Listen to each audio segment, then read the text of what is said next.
to introduce ourselves to Okay. each other again, Okay. because we, you,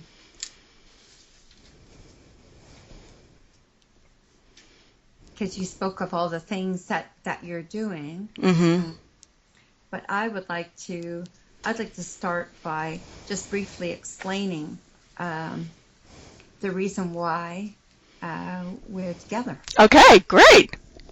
Mhm.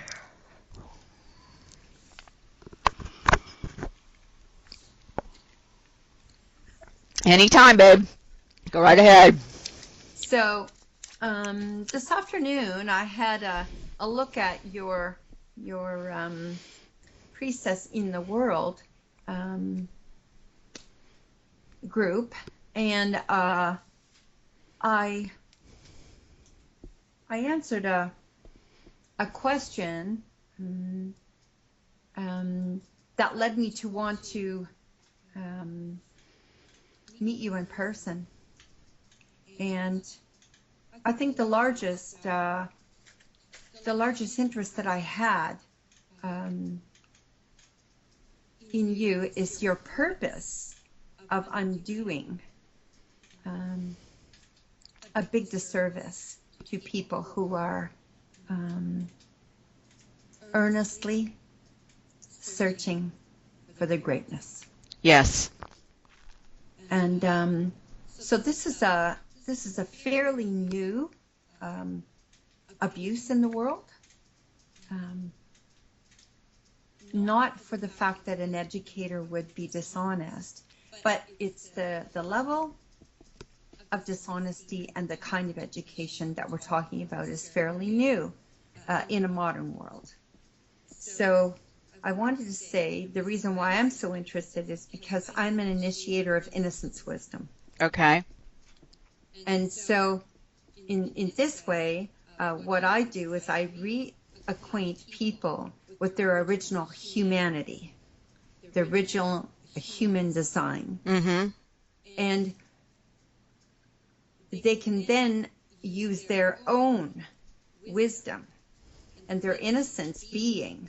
It's a clear slate where they have no fear, they have no judgments, Mm-hmm. and they are so curious and interested in everything. Is that it is the energy that leads them to look at everything, examine everything with as much interest as anything else. And at the same time, they also can access the ancient qualities of their own multidimensional self and their um,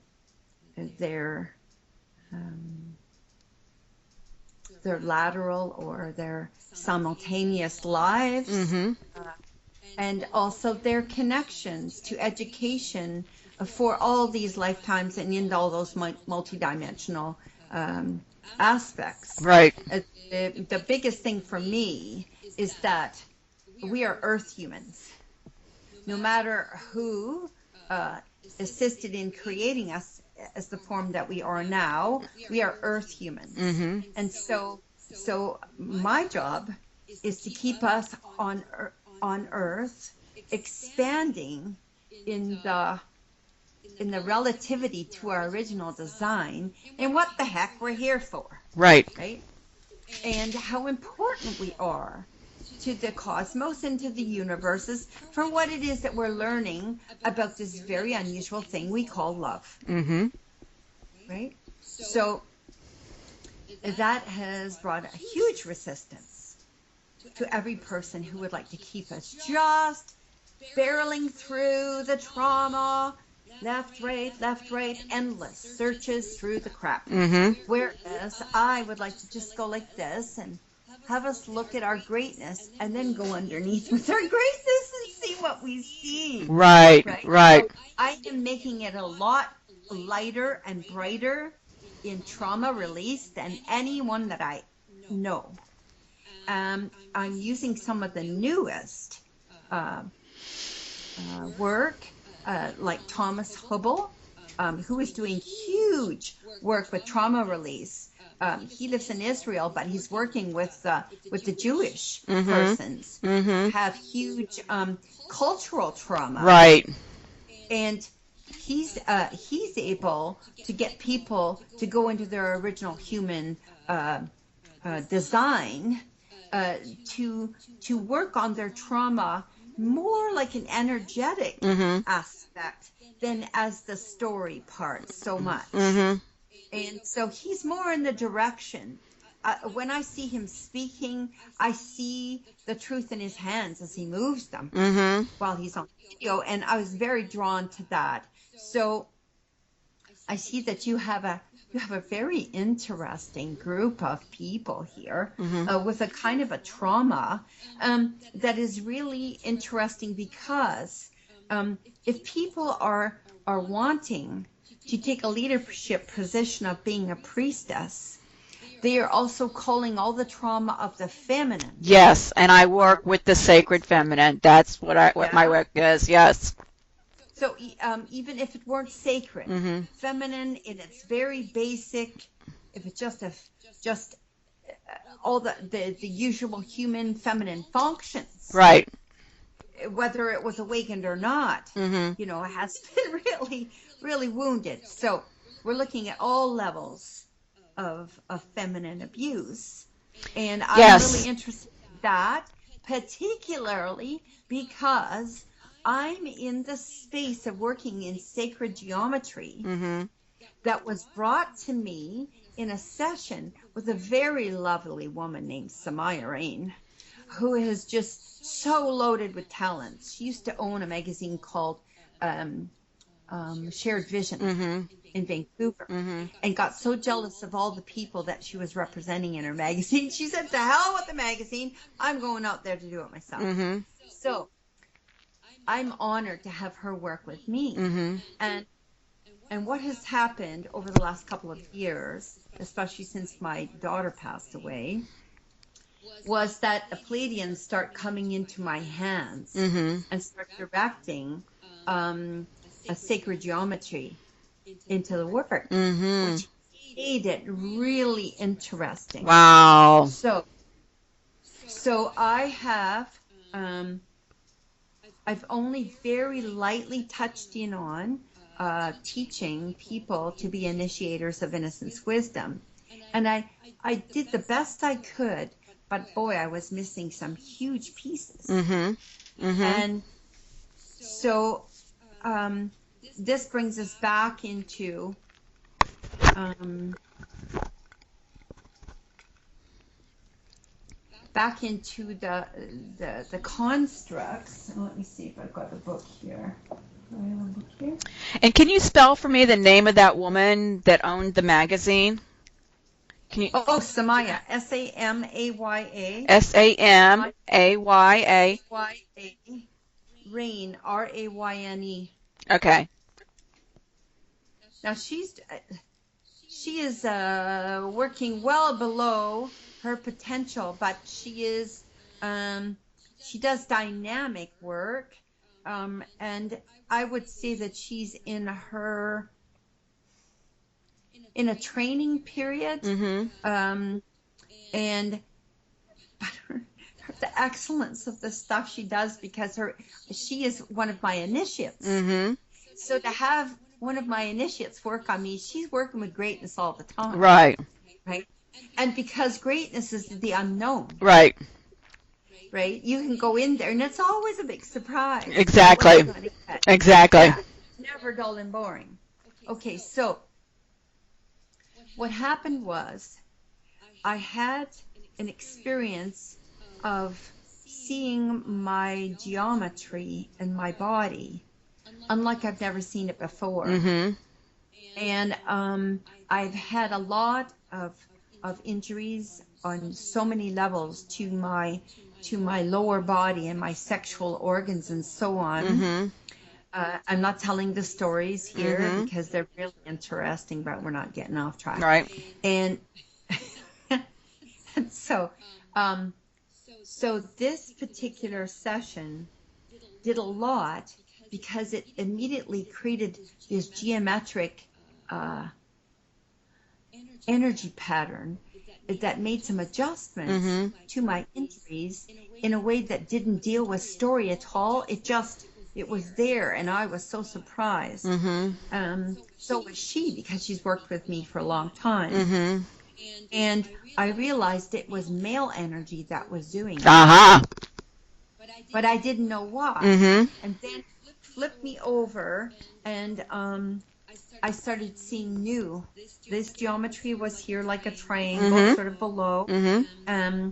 a line across my parts and going down to a point at the Mm-hmm. bottom.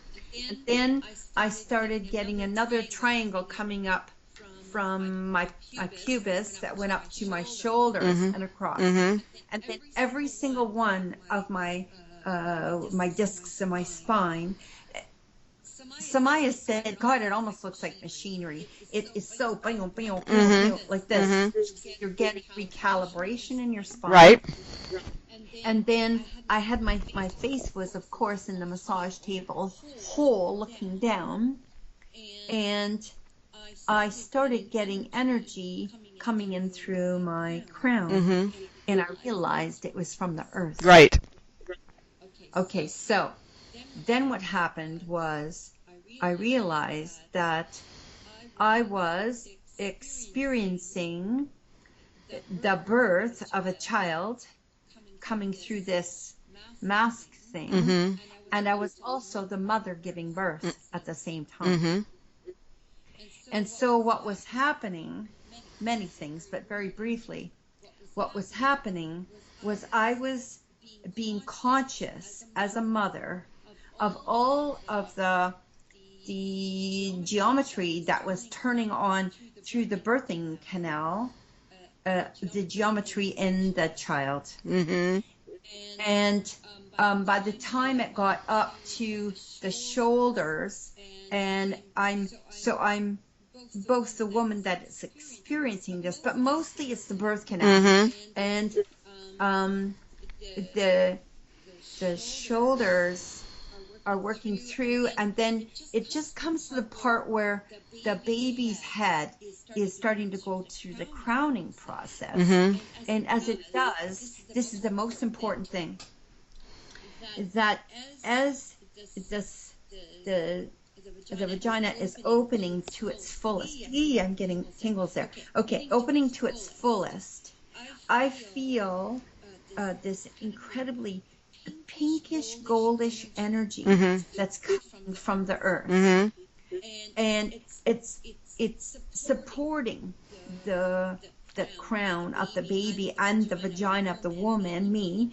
And then I feel it both on my own self as a baby. I feel it mostly this way. Mm-hmm. That energy comes through because my head is now right here on the second vertebrae of my neck, and just past my face, the crowning is coming right here like this. And as soon as it hits the second vertebrae, I feel the most love, profound love, mother love coming through there like this, igniting right here. And I was just crying and crying for how beautiful it was. Yes. And then at the same time, I'm suddenly getting this feeling at my feet. I'm the baby, right? At my feet. And my feet are now at what would be the floor of my pelvis as the woman, and that line across my hips there is now Father Sun or Father Sky's hands on the feet of the baby, pushing that way. Uh-huh. And so now I'm going, oh my God, I had no idea that Father Sky was part of the birthing process. Right. And there he is with his hands on the baby's feet at the back of the uterus, helping to be that support for the first steps. Wow. That are initiated in the womb, which I was told by my craniosacral specialist, that if the baby doesn't actually do the kicking actions in the womb, they don't have the the real energy of the walking process. Mm-hmm. In their body, it's actually initiated right in the labor. Wow. And I had no idea that Father Sky, the universe, was right there as part of the sacred geometry. Right. Right. I hear you. So all of that came to me before I took Drumbelow Melchizedek's course in sacred geometry. Okay. And that's the reason why I did, because as I'm laying there, I'm just, tears are flowing, and I can feel, I'm right in the middle of it, of the flower of life. Mm-hmm. And all that geometry is like through my body, all the way around me, and it is that pinkish sort of goldish color. Mm-hmm. That's more like peachy color than pink, right? Mm-hmm. Because of the mixture. And I'm looking around, I'm looking at it, and I don't actually even realize that it's right through my body, because I'm seeing it out. I'm opening my physical eyes, and it's right in the room. Mm-hmm. Right?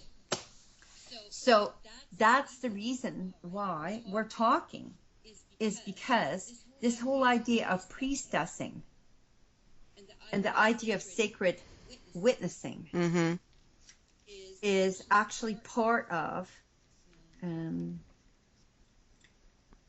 the highest calling of women in the creation process of humans themselves, and as earth humans.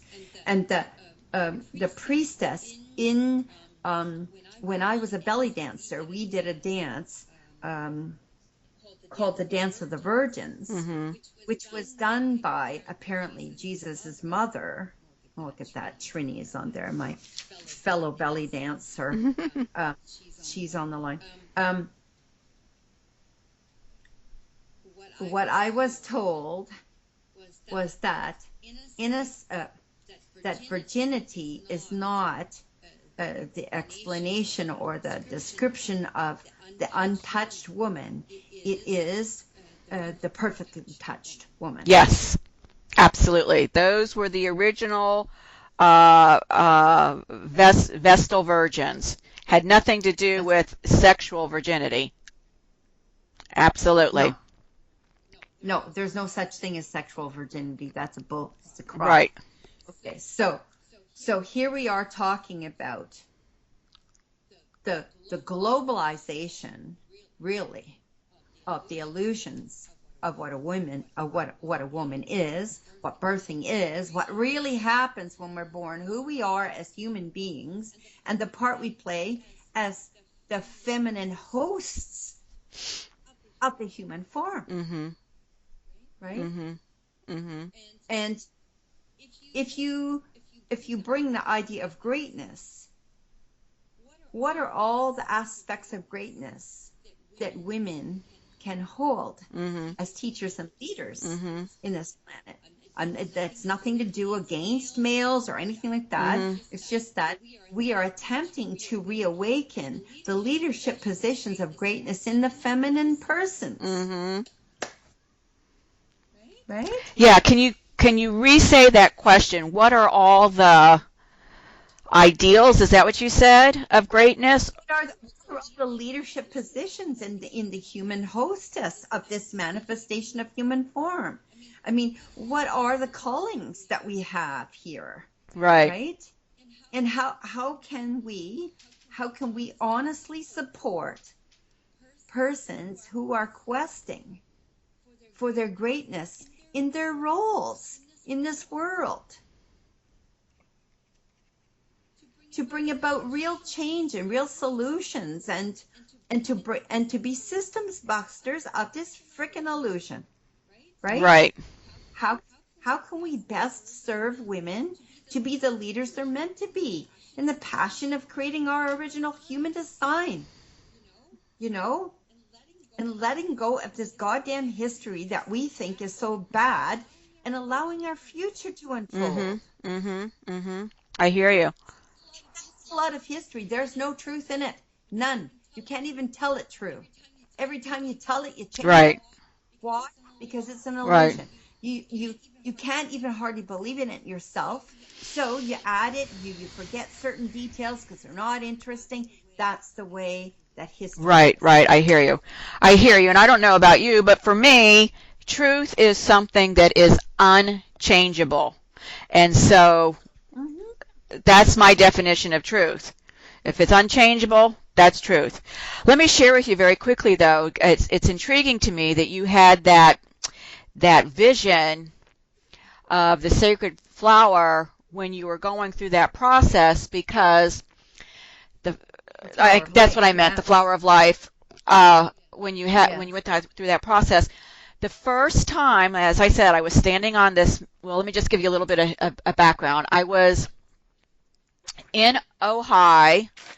It was the end of February, the beginning of March, and basically the desert. It's cold, and I'm a Florida girl, and we were sleeping in yurts, that were on wooden platforms, and so this I was having trouble at night and in the early mornings and in the evenings, being cold and not being able to be warm enough. And so this particular morning, as I was walking up the trail to the kitchen tent, there was a spot where the sun was shining down, and I stepped into that spot, and I could feel the warmth of the sun, and I just crossed my hands and my arms over my chest, and I just closed my eyes, and I looked up at the sun, and I was just soaking in the warmth of the sun. And in that moment, boom, the sun spoke to me, and it showed me this image, and it said to me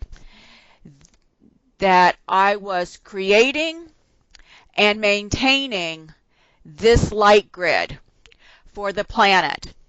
And the closest picture that I can find of what I was shown of that light grid is the flower of life. It's not the flower of life, but it's pretty darn close to the grid that I was shown. And so I find it very interesting that you had a similar kind of vision during that experience that you had. Just 1 second. Sorry, I can't come to the door right now. I'm in the middle of something. Oh, maybe you think so. Okay.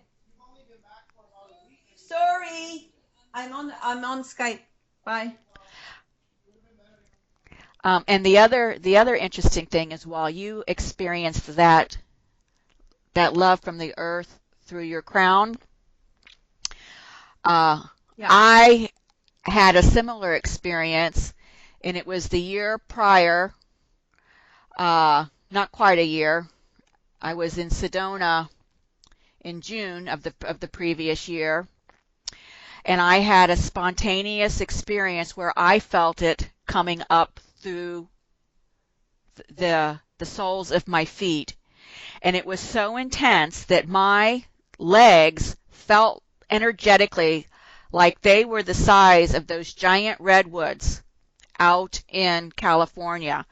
And I heard the mother say to me that it was her desire for the humans to know how much she loves them.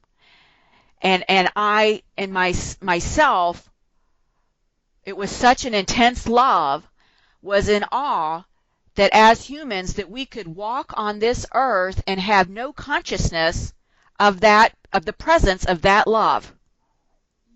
Mm-hmm. Mm-hmm. Yeah. Yeah, that is wild, eh? Yeah, that you got it through the crown, I got it through the souls, and we both had a very similar sacred geometric vision. Wow. Mm-hmm. Hang on a second. You got it both ways. I got it both ways. You got it through your eyes and the top of your head through the light. That was the first part, Ah, and the second part was through your feet. actually, no, I got it through my feet first, and then I got it through the sun second. You're absolutely right. Yeah. I never Mm-hmm. realized that. You're absolutely right. So did it happen in that Yes, order? first in Sedona. Okay. I was in Sedona in June, and then at the end of February, beginning of March, It happened in Ojai. Where is It's in Ojai? California. It's north of Los Angeles, by about an hour and a half northwest of Los Angeles. It's actually about a half hour west of Ventura. Yeah. Mm-hmm. Wow. So this is my question to you. Yeah. And actually, I have a couple of questions. My Mm-hmm. question to you is, one, I'm desiring to rename the group Yeah. that is in alignment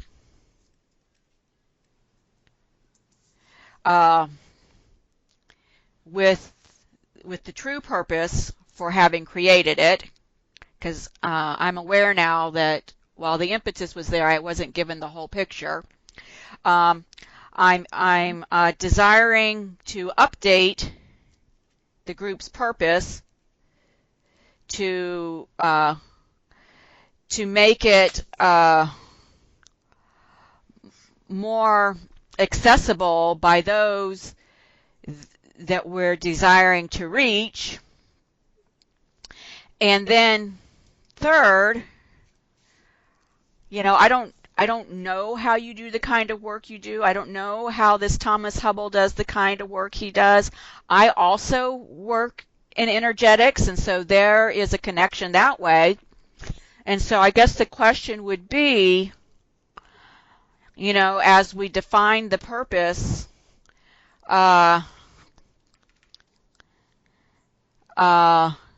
for creating a safety for truth, for being able to speak to the pain in a way that allows them to see their greatness, and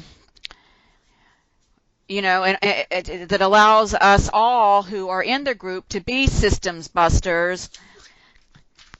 I guess I'm asking, what does that end up looking like? I mean, initially, I understand that it will unfold and that it will become whatever it's supposed to be. But what is the foundation for that we're creating in the group? Okay, so what is the foundation? So I'm just going to kind of, maybe to help you with that question and to help me with that question, I'm just going to read to you some of the notes that I jotted down that spoke to me about this work. I very much like what you said about if you don't feel loved, empowered, and supported by any course you have taken, let's talk. I love that. I loved what you said about integral consciousness and roles of leadership related to spirituality and transformation. I loved that phrase systems buster and the phrase initiating consciousness. I loved this passion to create safety for truth and to hold a safe space of compassion for pain without speaking to it. Being willing to stand on the necks of the trauma to see our greatness. So those are the things that spoke to me, not to talk about the trauma, but, initiating a person into greatness before they go into their trauma so that they can find their gifts and be able to identify that the traumas were diamond cutters. Sacred witnessing. These are the things that you mentioned that spoke to me. You talked about Thomas Hubble dealing with trauma release related to cultural trauma. And I'm very definitely interested in trauma release related to all levels of feminine abuse. Absolutely. Absolutely. My Black Moon Lilith is in my 4th house in Libra. Absolutely. Okay, so I'm glad that those things that you repeated that I had said resonate with you. When you said them, they resonate with me again. And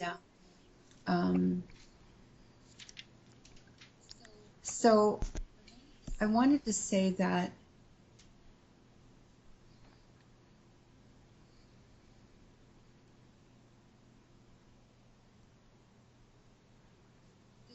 this is really large and important work, and there's an alchemy in it for each one of us, for you and for me. And so I'd like myself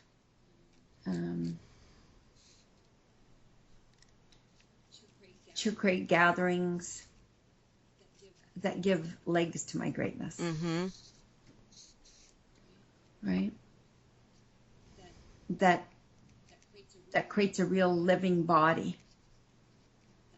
That's great. Not just an idea, not just a vision, and not just a philosophy, but a real person.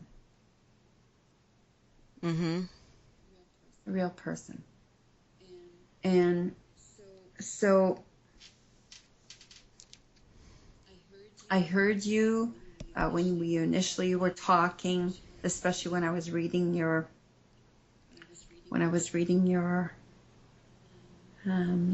piece about how you honestly wanted to be there for people so that they wouldn't be ridiculed. But I wanted to turn it around and say, to be believed, to be acknowledged and validated is the most important thing. And although we all know that all of us have suffered trauma, why is it that we have suffered trauma?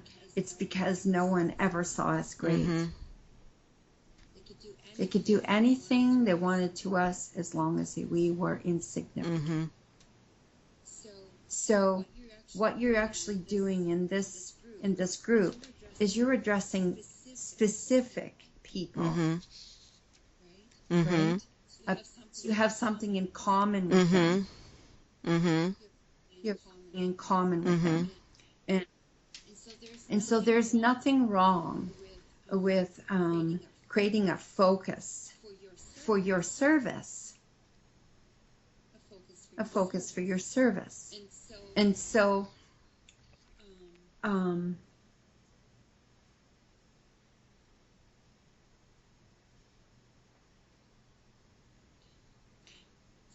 so it isn't that you're addressing your request to serve to the wrong people. It's just that the way that you're wording it sounds like a grief support group. Okay, and that's not my intention. Thank you. No. Thank you. And let me clarify that while I personally have a passion for trauma release for all levels of feminine abuse, because my greater passion is that of sacred union, it was my choice to include men and women. And that's why I said in the purpose for like-minded men and women. And because I believe that men and women hold both the sacred feminine energies and the sacred masculine energies, that while beings in feminine bodies are very conscious of those feminine abuses, the men still carry that energy within them. Yeah. And so that's why my desire... Well, not only that, they've been women as Exactly. well. Exactly. And that's... We've all had our trips and Exactly. Exactly. And so that's why my desire is to make it a group for humanity, not a group for men and not a group for women. And I was trying to express that. And and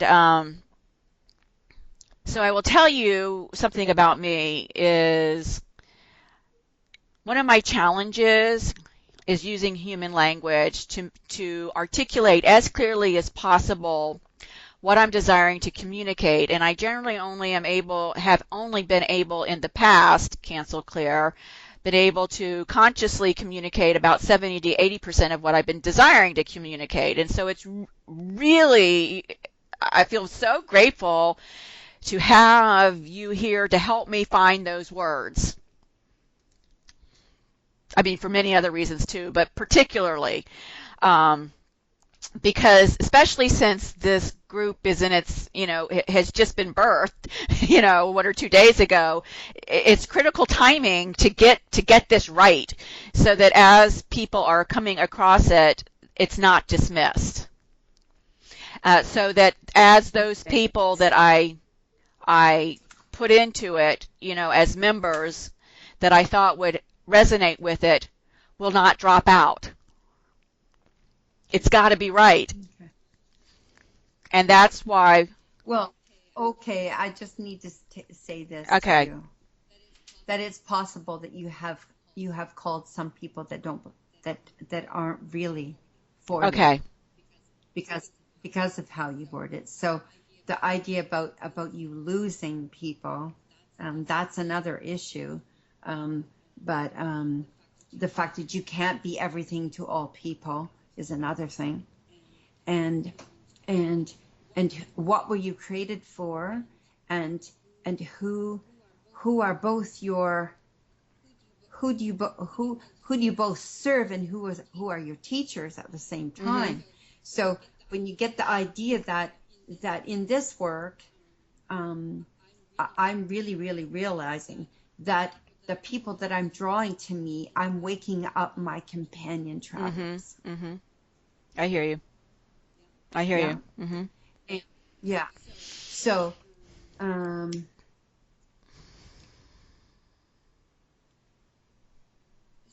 so I would not dream of taking away your name that you're birthing your baby, because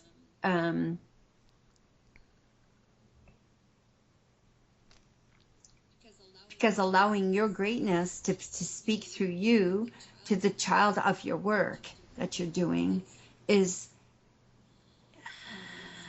to be yours. And the thing about human language, oh my God. I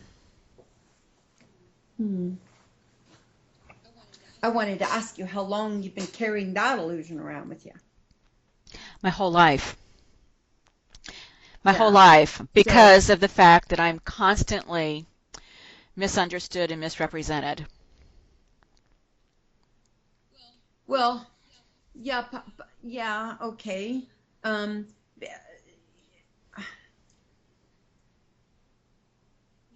Me too. And one of the blessings that I'm getting is that I have a few really good friends who can actually take hours of conversation with me without imploding. Mm-hmm. Whereas I think that I'm still really a work in progress, and I'm really doing my very best to just ease out the words as carefully and as respectfully as I possibly can. And to them, I sound like a machine gun. I'm right there with you, babe. Right. So I think myself that if you have the technology of breaking this video apart into 5-minute segments, that you will get exactly the people you need. When you say this video, what are you speaking to? What you're recording right Okay, now. well, it's not a video, it's just a sound recording. Oh, too Yeah, that's bad. the only thing I have available to me. Okay. Um, but even still, that's a place to start. And it may not be that, how can I say it? So the numbers are not as important as the members. Exactly. My beloved is Sai Baba, and he always says quality over quantity. Exactly. It's really exactly because when you were told that you were responsible, excuse me, for what did you write down? The grid. Yeah, I was told that I had helped create the grid, and that I am continuing to support the grid. Mm-hmm. That's right. Well, Actually, actually, because I'm such a stickler about words, let me pull up my document real quick where I have that message recorded so that I can share that direct message with you.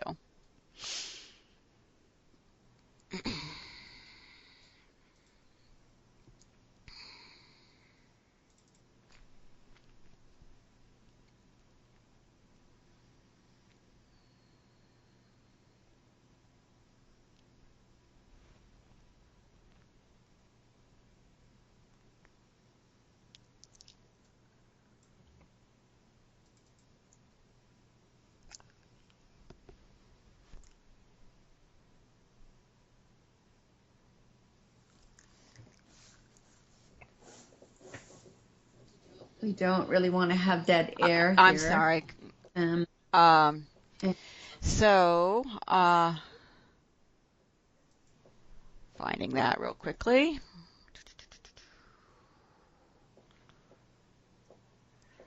what you can do is you can send me a written copy of it, Uh-huh. or Okay, so this was the message.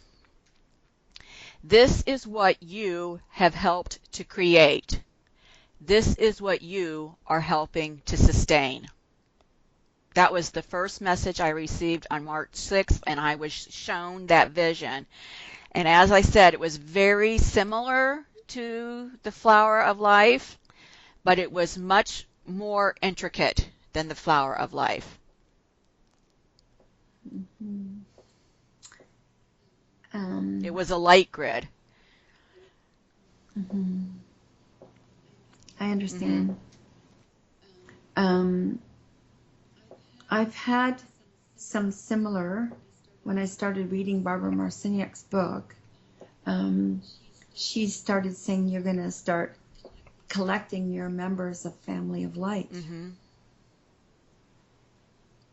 And that's what I did for a number of years. I started meeting people who I recognized as members of my family of light, right? Mm-hmm. And it's a really huge Mm-hmm. family, but the idea that you're actually gonna physically meet and have conversations and co-create with some of the members is really wonderful. And And so that brings us back to what you said, that your desire mhm, is to create gatherings that gives legs to our greatness.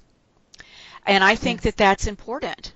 That's important, and I resonate with that. And so I like one of the recommendations that you gave about doing a group webinar for Mhm. transparent communication.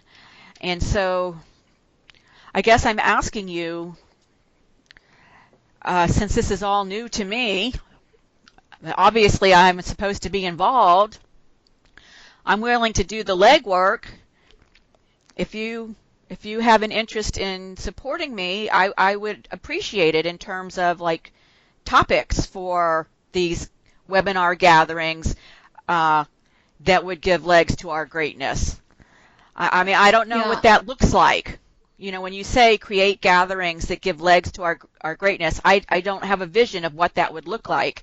And if we're going to use webinars to do that as a beginning, you know, I'm guessing there would have to be a topic. So I would just need support from you in that way. Okay, so what I want to say is that I don't do anything with anyone unless they've been initiated. Okay. I won't. Okay, and the reason for that is because we live in 3D, and the thing about being a 3D person is we have to have an experience before we own it. And so we can have ideas and thoughts and philosophies and so on, but until we ground them with an experience, it's not real to us. Right. So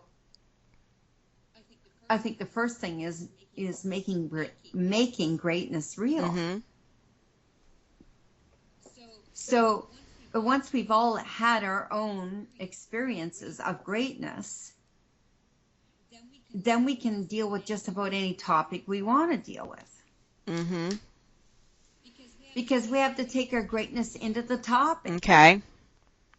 It's not that we're going into topics to discover our greatness. That's asked backwards. Okay, gotcha.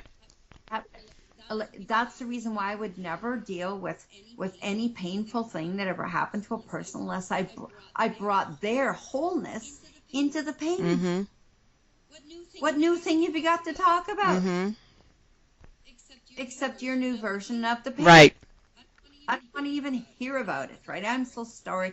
I mean, I can well appreciate everybody's trauma. I really can. But this is not my work. My work is to bring the gifts out of the trauma safely.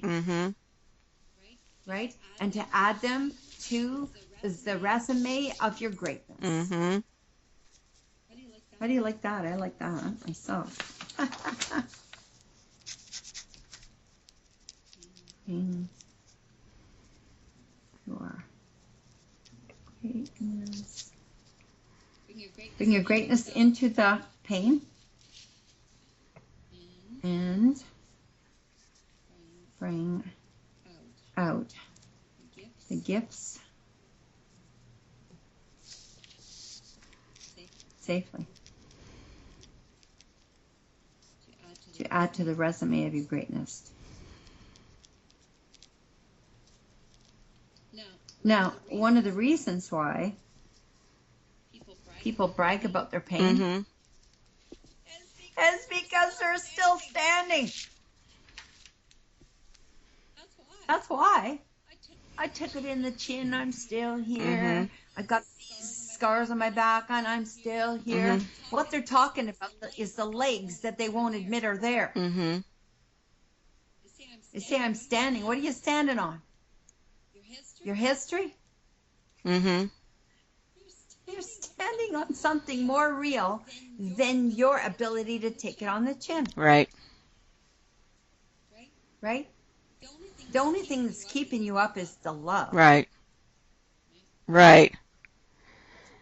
Right. So let me just repeat this back to you, what I heard and wrote down, just to clarify that I got it correctly. What I heard was, bring your greatness into your pain and bring your gifts out of trauma safely and add those gifts to your resume of greatness.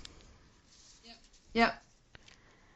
Now, how would you feel about me using that in addition to, how would you, hold on, let me think for a minute. Oh, yeah, you can use anything I've said as long as you say, put my name below it. Quote me. Yeah. Just quote me. Because we wouldn't have had this conversation. I wouldn't have said it if it wasn't for you. So then this is my question to you. feel how this, whether or not this resonates, because I'm not sure it does. When we say, bring your greatness into your pain and bring your gifts out of trauma safely and add those gifts to your resume of greatness, I'm not sure that that really resonates with this statement. If you don't feel loved, empowered, and supported by any course you have taken, let's talk. What is your feeling on that? Well, okay, so what has not happened to people who have taken a course and they feel beat up afterwards? They feel abandoned, they feel disillusioned, they feel confused. What happened there? You tell me. You'll have to you'll have to rephrase the question, because I didn't understand what you were asking from me. Okay. So what I just asked you is what's hurting you. That's why you can't hear me.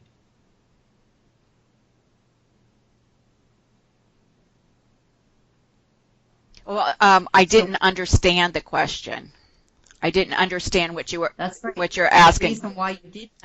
The reason why you didn't understand the question is because this is your pain. Because it was pretty clear.